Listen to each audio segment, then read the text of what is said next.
Bosie Vincent. I'm one of the directors and the main cameraman on Lava Chasers. Hi, my name's Nick Kennedy. I'm the series producer for Lava Chasers. The big draw of Hawaii is when the lava hits the ocean. That's like the money shot. That's what everyone wants to see.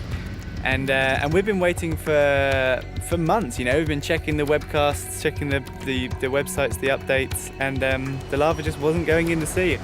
The final weekend of the shoot was our last chance to be able to film the lava flowing into the sea. When we left that morning, we still didn't know whether the lava had actually reached the ocean. We just had our fingers crossed.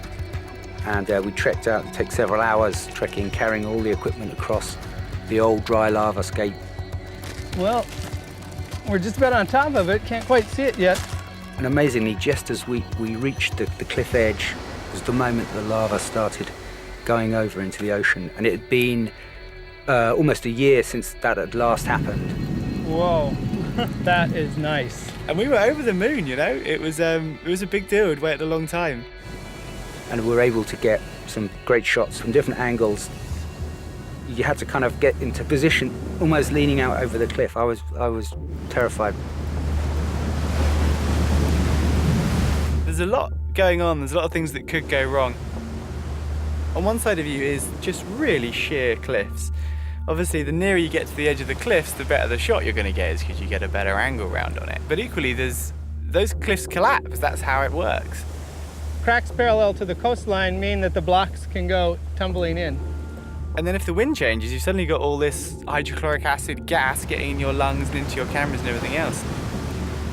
Although there was just already a trickle going into the ocean, there was a wider front of lava which was advancing down to the cliff edge, which was where we were standing. So we had to make sure that we weren't facing out towards the sea and then turned around and realised that, you know, we'd been cut off, because that could potentially happen. And the only way to escape the lava would be to go over the cliff, and that wouldn't have been pretty.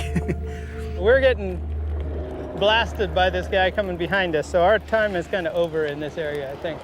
And we stayed there into the evening and got some night shots, which were really spectacular. If you're upwind of the lava, you know all the hot air is being blown away from it, and you can get to within 3 or 4 feet if it's not a big flow. By that stage, it's like being near a really, really hot bonfire, or a furnace or something. It can just be a little bit of glowing lava, but it's just unimaginably hot.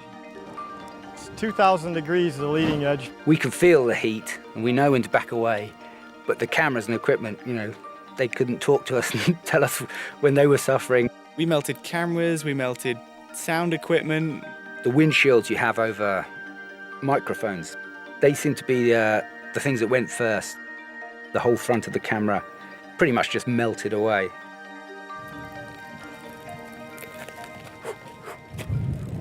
One of the best ways to appreciate how lava moves is obviously to speed up the footage, and then you can really see how it inflates and it grows and it kind of like crawls over the rock and the landscape. Very new lava very quickly crusts over and looks exactly like the old lava. You can almost step on the lava without realizing it. With every footstep, you had this doubt in the back of your mind, hang on a minute, is this fresh lava, or is this, 500 years old lava? Nick, the producer, he almost put his... We were filming out on the lava, and there was this really magical moment where the sun was coming up.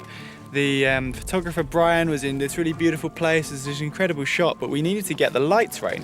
I was running back to go and get another light, and I was, skipping from rock to rock as you do. And I sort of jumped over one, and I realised I was about to just put my foot straight down on a bit of lava, and I managed to change my balance a bit and not land on it. But it really gives you a shock, because that's 2,000 degrees. It was all a little bit touch and go, but it was worth it. We got some great footage in the end.